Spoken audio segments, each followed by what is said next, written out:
So you've got iPads and stuff. You've been using those a lot?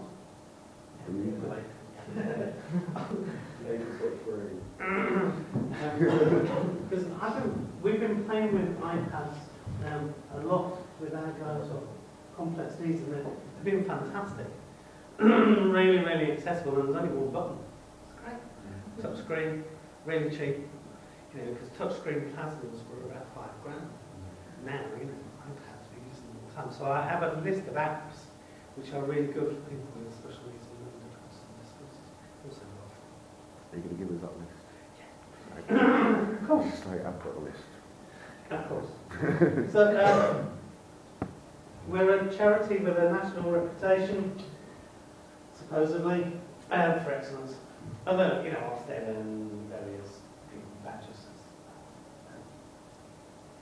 So I won't read slides, it's very dull. This is kind of the Bronte setting, and but the charity started in 1954. People with a disability didn't have a legal right to education until 81. Did you know that? Took that apart.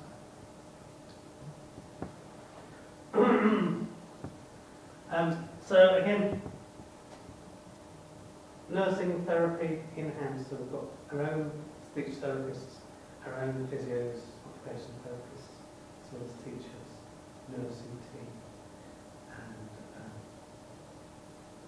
support research staff.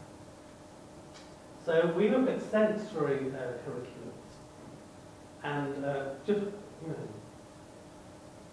for those people who are functioning between 0 and 18 months, cognitively. We work a lot around those areas. So we've got a post-16 department, and we feed into college. Now the local colleges used to be great, because they used to take our school leavers, they used to go on to college courses for about 3 years, and then they used to dabble about in part-time courses. And then the government changed the funding and said, you can't come anymore because you're not approved. And I set up the provision at Huddersfield Technical College in 1984 for widening participation. So it's gone back 20 years. A school friend of mine had that. She went to special needs school. She was found different and something else, can't remember what the one was. And she went to do hairdressing, and then she got told, you can't. It took her mum a lot of fighting to either, I can't remember if she either went into college to do it or got a placement at a hairdresser's, but she did one of them. I mean, years ago we used to get funding for people who were on life skills courses to be part of the local community like everybody else going to college. And it didn't matter what level people were functioning at, as long as it was good quality education. That was fine. But then the LSC changed all of that. And then the Skills Council, I don't know what they call it. They keep changing the badge. Stay on, really. So now our guys, if they're above, they kind of educationally ban people from P level 5. And basically, vocationally, it has to link to a job. It's not good enough just to be in education for the beauty of learning and for the process of learning. It has to be socially included in things. So our guys have been excluded, so we've had to set up our own service. So being a specialist teacher, then we've got 80 adults who've lost their income, which is huge. So some people still can go to college, but only for a limited time, and then you can't apply. Which is really sad. And they all have to be nationally accredited and badged. And, so it's interesting. This is our kind of vision statement. And I think that's why I've kind of stuck there for about 12 years. I don't know. It's scary. But because it's about being valued. It's about looking at the individual person's potential. Whatever level of disability you've got, if you're breathing and awake and human, you have potential, you have things to offer the world as well as receive from the world. and it's just finding, my job is like finding the tools to connect and build bridges to the world and vice versa. So I have a great job. You know. But that's why it's really important. Music technology, did you ever use these? Yeah.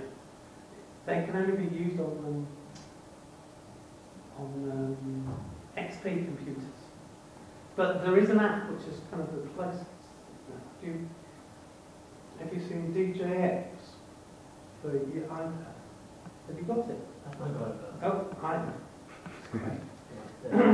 And so these decks, Kez was, he's blind, totally blind, and has a significant learning difficulty. But she was pressing those, these sampling discs, and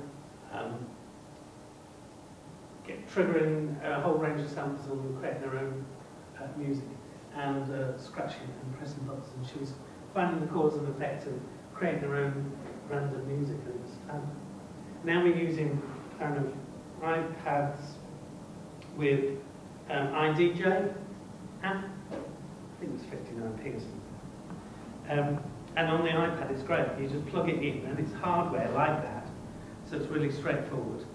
And can be, because a lot of our guys are still needing to put things in their mouth, because you know when you were autonomous, you put everything in your mouth, because that's the developmental level you were at. Well, some of our guys are still stuck there, and until we help them to move on slightly, tiny little steps. So the way they explore the world is to smell, taste, touch. That's why we need a sensory approach. So everything we use has to be quite robust and stuff. But it's a nice way of exploring the world. What does a DJ deck taste like? Have you ever tasted it? It's worth exploring. But yeah, what's the sound of, low frequency double reggae on your?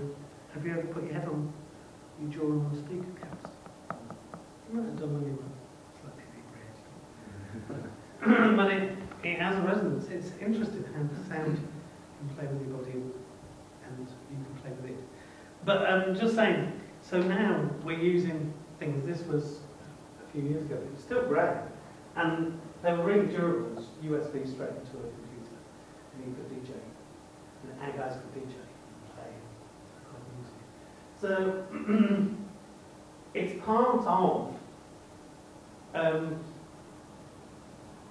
the thing about being human is that music is a very human thing. It reaches people. Have you looked at the work of Oliver Sacks?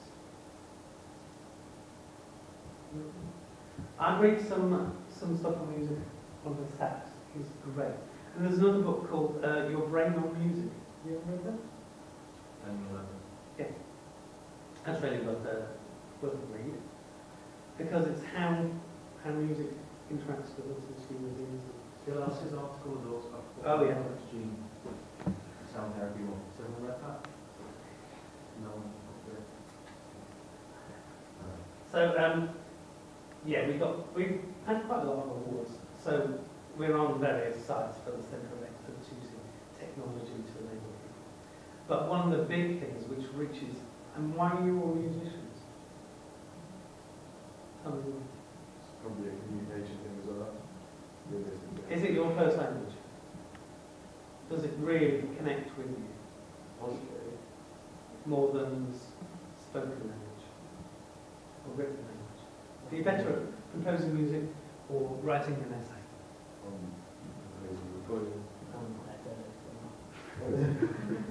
You are one instructed to do dissertation for the But there was a Russian ballerina. She was coming to the end of her career, and someone said to her, "Are you going to write a book about it?" She went, "No, I am a dancer. I have danced for 30 years. You've watched me at the ballet. This is my life. This is my communication. You are the writer. You bloody write it. Because I have danced. This is how I connect with the universe." Do you see what I'm saying? So for our guys, being locked away in body doesn't mean to say you're not a musician. You're not a dancer. You're not an artist. And if you look at the deep structure of language, what really connects us, wires us into feeling, understanding, empathy, and connecting with other human beings. Why do you want to make music? Do you want to just do it in your bedroom for your own private pleasure? Or do you want to connect with another human being? Have an emotional response? It's an interesting question to ask yourself. Because some people will sit in their bedrooms and just compose just for pure pleasure. It's fine. But other people want to use music as a vehicle, as a conduit to finding a resonance with other human beings. Do you think that could be for like their ego a lot of the time? Could be. It could be, but what do they really want? To be loved.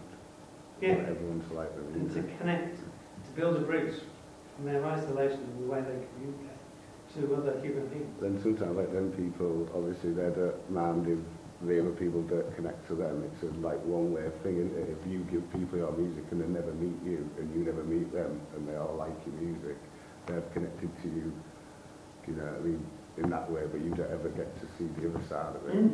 So that's, you know. That's why you're on the community music module, because it's not just